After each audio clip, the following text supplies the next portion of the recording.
Let's go back to the US and talk about Elon Musk, the richest man in the world, incredibly successful and in many ways brilliant businessman, of course, some of his ventures.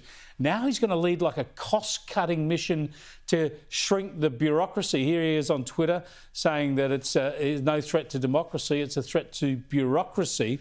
This is fascinating, Justin. No matter what you think of Musk himself, do you think he's going to have much success?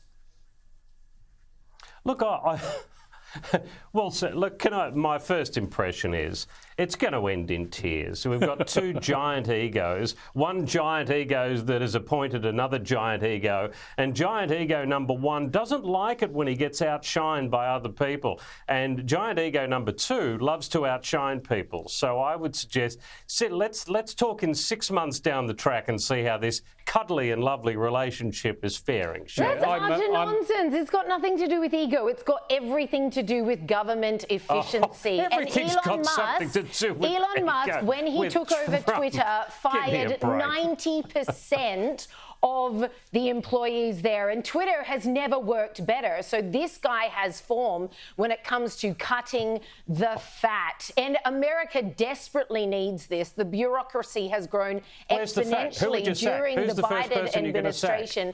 Vivek Ramaswamy, who's going to be Elon's right-hand man, tweeted over a year ago saying, day one, you just take everyone whose social security number ends in an odd number, fire them, you've got rid of 50%, then you take those who remain and fire 50% of those. And everyone's thinking, okay, well, now that you've got the job, he'll take it back. These are people's livelihoods. He doubled down today. No, they're not livelihoods if they are simply mooching off the taxpayer dollar and doing absolutely nothing. It ain't going to happen like that. Name me three moochers. Well, we'll go down to the local department, we'll work that out. But the point is, I think if they try to do that sort of thing, it's just going to be madness.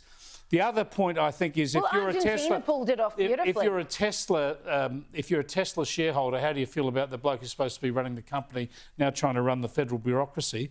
And is he going to sit around smoking dope while he's doing this with Joe Rogan? It's not a full-time job. It is something that he's going to oversee. Elon Musk oversees several of his own businesses. This guy is legitimately a genius, and he knows how to do this kind of thing. Look how effectively he did it with his own company. Yeah, it's a bit different dealing with the bureaucracy than your own company. But we will see. I'm sure they'll be up against it. But it'll be amazing to watch. I think it's going to be absolutely spectacular to watch. Just quickly, there is a president. There is currently a president of the US. His name is Joe Biden, and look at him have a crack with an image of violence against a female reporter.